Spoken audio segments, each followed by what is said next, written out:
Are you bored? Then try trigonometry! This is the unit circle. Let's take a look at the unit circle. The unit circle is divided into 4 parts. Part 1, Part 2, Part 3, and Part 4. The circle has 360 degrees. Each quadrant has 90 degrees. These numbers stand for X and Y. The X values go horizontal and the Y values go up and down. Alright. The entire unit circle equals 2 pi and is divided into quarters.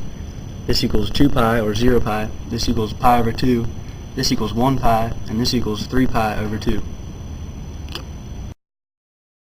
These numbers here can be either in pairs of 1 over 2 square root of 3 over 2 or square root of 2 over square root of 2. They can also be positive or negative depending on which quadrant they're in. The x values in this quadrant are negative, which means the x value in this ordered pair is also negative, and the y values are positive, which means these y values are also positive. And when you come to this quadrant, both x and y values are negative, which means both x and y values here are negative.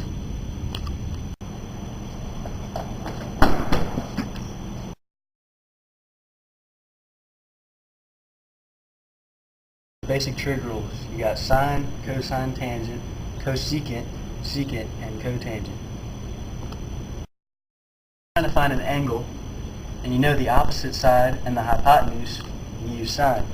When you're trying to find an angle and you know the adjacent and the hypotenuse, you use cosine.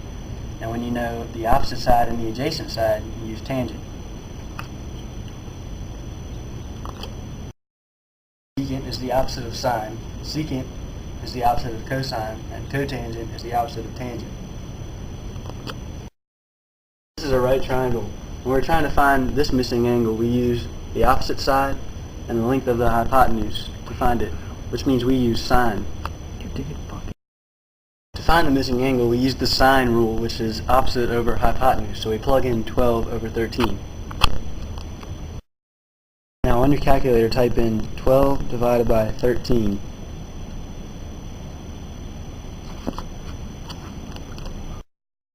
This number, use the inverse of sine times the number to get your angle.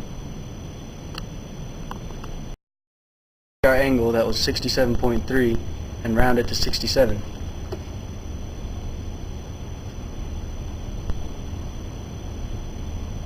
Now we have enough information to complete the triangle.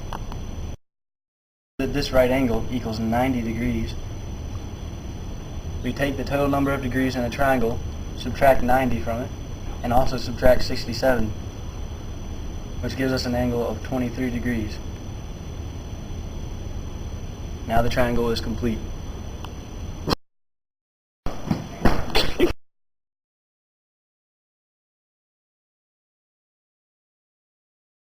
One of our viewers wanted to remain anonymous, so what do you think about trigonometry, sir? Yeah, Jason, pretty good.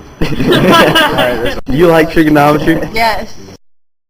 So, do you think trigonometry is awesome? No, it's not like algebra 2, but it's okay. It's okay, he says. It's okay.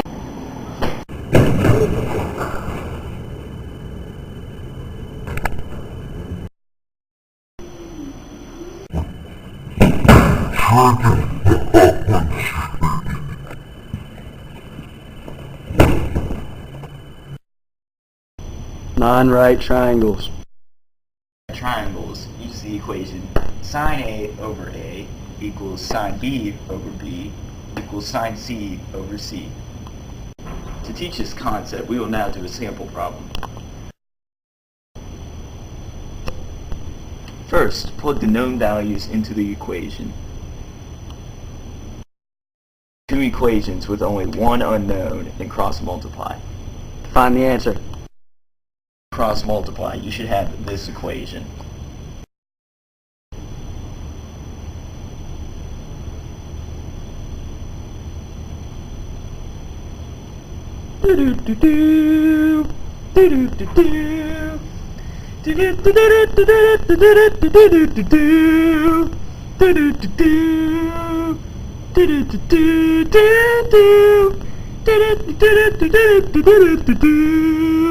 Yeah, I don't know the rest. You know these two angles, you can find angle C. You add these two together, which is 49, and subtract them by 180. So 180 minus 49 equals 131. Now that we know angle C, we can plug it into the top equation and cross multiply. After you cross multiply, you end up with this equation.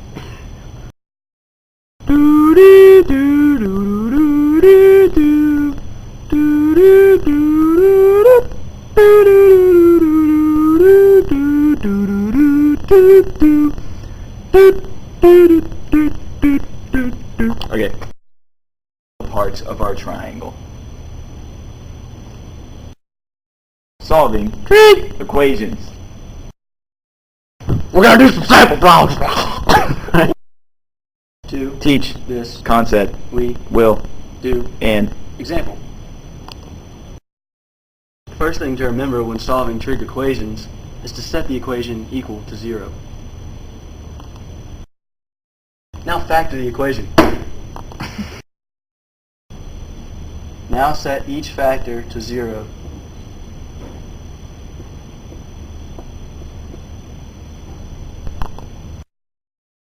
Now solve each equation.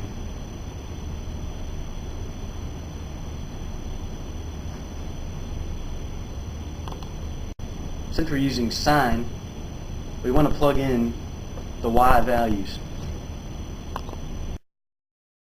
Now we want to find the degree of the angle.